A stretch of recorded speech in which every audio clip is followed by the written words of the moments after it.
ওরা don't care ভাবে চলাফেরা করে, জামজটের চেয়ে ওই যে বেজাল করে, নানান রকম কিরিং বিরিং করে। এই জন্য দামি দামি গাড়িতে মাইরা দেয়, ছোট ছোট বাচ্চা স্কুলে যায় মাইরা দেয়। গুলশান বনানীতেও যেখানে অটোরিকশা বন্ধ করা সম্ভব হচ্ছে না, সেখানে নিকুঞ্জতে বন্ধ করে দেওয়া হয়েছে অটোরিকশা। গত 2 মাস আগে অটোরিকশার দুর্ঘটনায় এক শিশুর মৃত্যুর পর এমন উদ্যোগ নেয় এলাকাবাসী। অটোরিকশা বন্ধের ফলে কি সুফল পাচ্ছে এলাকাবাসী, জানতে চাই। অটোরিকশা বন্ধ হওয়াতে যেমন এই যে গ্যাদারিংটা কাটছে, আর দ্বিতীয়ত হচ্ছে অ্যাক্সিডেন্টের পরিমাণটা কমছে। হ্যাঁ, আর যারা পায়ে চালায় এরা তো অনেক পরিশ্রম করে, অনেক কষ্ট করে। সো আমার মনে হয় অটোরিকশাটা বন্ধ হয়ে যাওয়াতে লোকজনের সুবিধা হয়েছে, চলাচলের সুবিধাটা হয়েছে।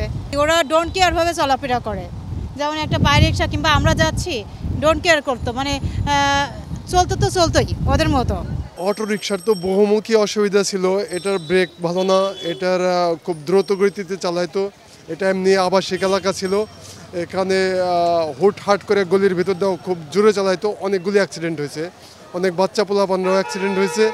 এই জন্য সবার সম্মিলিত প্রচেষ্টায় এই কাজটা হয়েছে, এটা শুকরিয়া। আমাদের আসলে নিকুঞ্জ 2 যে আবাসিক এলাকা, এখানে আসলে ছোট্ট এলাকা, এখানে অটোরিকশার দরকারই হয় না।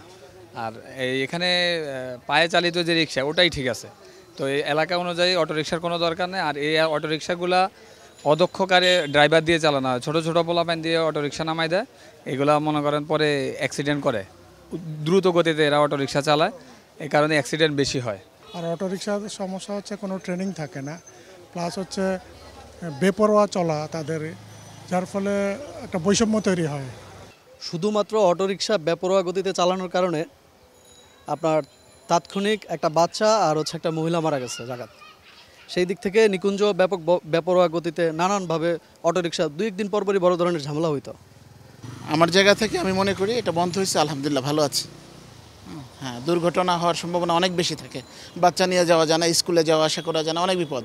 ঘটনা হয়েছে এরাও গরিব মানুষ, এরা যে গাড়ি চালায় এদের গাড়ির যেটুকু তোলে, এই রেস তোলে অতটুকু কন্ট্রোল করতে পারে না, এই জন্য দামি দামি গাড়িতে মাইরা দেয়, ছোট ছোট বাচ্চা স্কুলে যায় মাইরা দেয়, পথচারী হাঁটতেছে মাইরা দেয়। এই কারণে আবার এদের যদি আমাদের মতন 3 চাকায় ব্রেক থাকতো তাহলে এরা চালাইতে পারতো, কন্ট্রোল করতে পারতো। অটোরিকশা বন্ধ হয় আপনার সুবিধা হয়েছে, আপনার আগে মনে করেন যে ইনকাম কম হইতো, এখন মনে করেন যে একটু ভালোই মোটামুটি চলতেও সুবিধা হয়, বা ইনকামকে বাসায় কয়েকটা নিতে পারি। আগে মনে হয় জমা টমা দেয়, ভাত গ্যাস দেয়, মনে করেন যে বাসায় পর্যন্ত টাকা নেওয়া যাইতো না, এত পরিমাণে অটো হয়েছিল। আল্লাহ দিলে এখন ভালোই ইনশাল্লাহ। For more updates, follow us on Facebook, subscribe our YouTube channel, get the latest update on www.daily-sun.com.